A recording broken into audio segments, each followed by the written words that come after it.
Jambo. Salama. Mimi niko na nyinyi tu. Ya khairi. Hii watu ni watu wa bandi ambaye wametolewa na maji. Na tunaomba serikali hapo mbeleni walitoa 1 billion kujenga manyumba ya waathiriwa ya maji.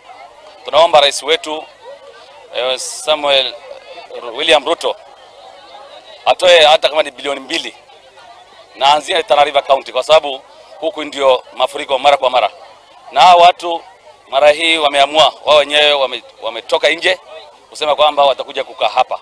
Kwa hivyo naomba serikali wajengea watu manyumba, wapeane msaada ili hao watu wasettle. Tunashukuru Kenya Red Cross wanajaribu kuleta mahema, wanajaribu kuleta vitu ambavyo vinaweza wasaidia mwanzo. Lakini kama viongozi wa dini sisi tunaomba serikali kuu. Kila mara hawa watu wanatoka nje, mafuriko yakisha wanarudi kwa maji. Ombi letu kwa serikali, hii sehemu ambayo serikali imewapatia wajengewe majumba ya permanent. Wakishajengewa majumba ya permanent, ile sehemu ambayo imebaki inaweza kuwa ni sehemu ya mifugo, sehemu ya shamba wanaweza lima.